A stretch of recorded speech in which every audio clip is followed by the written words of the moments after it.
Bonjour, bienvenue sur la chaîne informatique. Je suis Stéphane, professeur d'informatique, de mathématiques et formateur en cybersécurité. Nous allons aujourd'hui voir le niveau 2 de Pirate. Je vous rappelle le principe, nous avons un ou une pirate qui doit récupérer une clé pour aller ouvrir un coffre.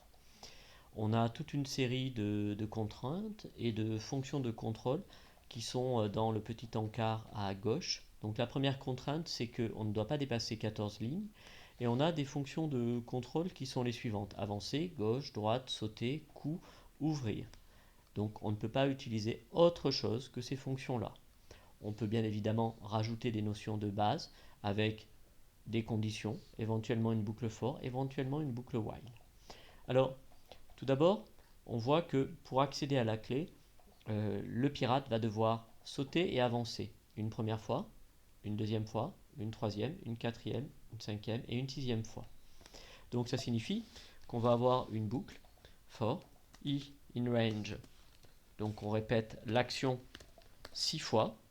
Et donc l'action que l'on répète 6 fois est la suivante, c'est sauter et avancer. On va donc exécuter cette commande pour avoir un premier feedback et voir s'il n'y a pas d'erreur. Donc on voit bien le pirate ici qui saute et qui avance exactement 6 fois dans le but d'obtenir la clé qui se trouve sur le dessus du sixième tonneau. Donc on voit ici que la clé est apparue dans le petit anneau, signifiant que nous l'avons récupérée. Donc maintenant, le pirate doit avancer d'un cran pour pouvoir en fait accéder à la plateforme en rondin. Donc on va dire avancer. Alors attention, si je laisse ici la fonction avancer à ce niveau-là, en fait, on va la répéter 6 fois. Donc ça ne va pas correspondre. On enlève donc l'indentation. Ensuite, l'orientation du pirate, on a toujours l'orientation vers la droite. Le problème, c'est que le coffre est situé à gauche. Il faut donc faire pivoter le pirate vers la gauche. Donc exécutons et voyons si cela correspond exactement à ce que nous voulions. Voilà, donc assez classique.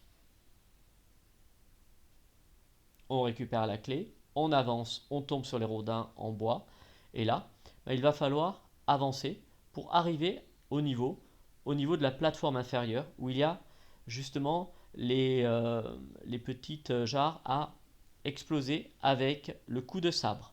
Donc on va avancer de 2 cases, donc on va dire avancer, puis avancer.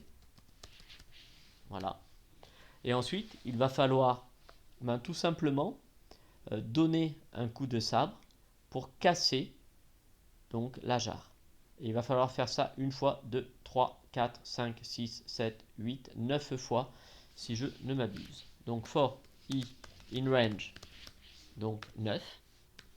Donc on donne un coup de sabre, donc coup. Voilà. Et ensuite on avance. On va tester directement notre code. Ce qui est vraiment intéressant, c'est d'avoir un feedback qui est immédiat. Donc là, nos premières lignes, les lignes 1 à 7, elles sont correctes. Voilà, pas de souci. Et ici, je casse, j'avance. Je casse, j'avance. Voilà, on continue. Voilà. Donc on voit que ici, je dois avancer encore donc d'une case et je dois ensuite ouvrir donc le coffre. Donc on va exécuter une dernière fois pour vérifier que notre code correspond bien au cahier des charges. Voilà.